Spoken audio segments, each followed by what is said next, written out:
आंबुल पाग प्रथमे दरकार 4-5टी आंबुल, कंचा लंका, लेंबू आ धनिया पत्र, पियाज आ रसुण। बर्तमान आम आरंभ करवा। प्रथमे आम आगु भिजाई देथिबा जहाँ चकटिबा आमको इजी हम।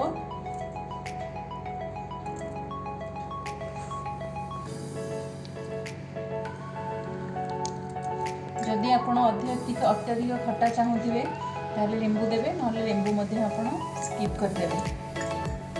तापर किसी रसुण को आपण नहीं छेचिवे। तापर किसी लंका नेबे, किसी लंका को मध्य 5टी लंका और 4-5टी रसुण को आप यहीपरि भाव में छेची देवे। आपण राग कम करें एवं अधिक करें, किंतु आंबुल खट्टा पाग कि राग टिके अधिक हेल्ले भल लगे।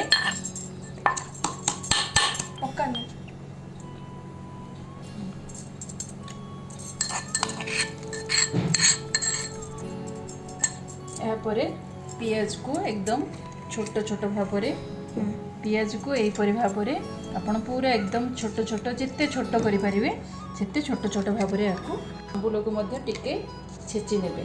से छेचारे आंबुल को टिके छेची नेबे।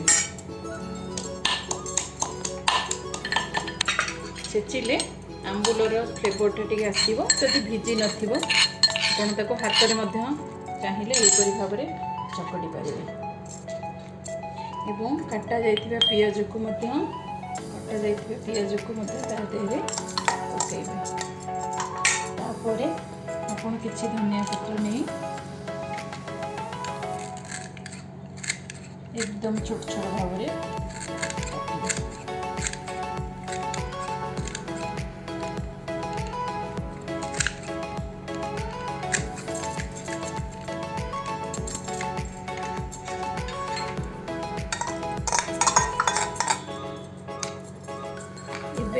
आपणकर आंबुल राई प्रस्तुत हो गला।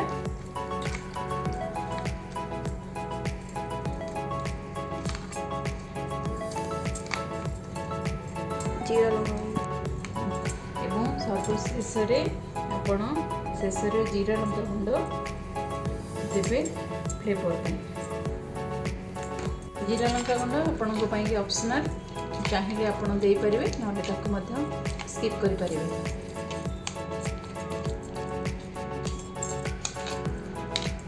एबे आपणकर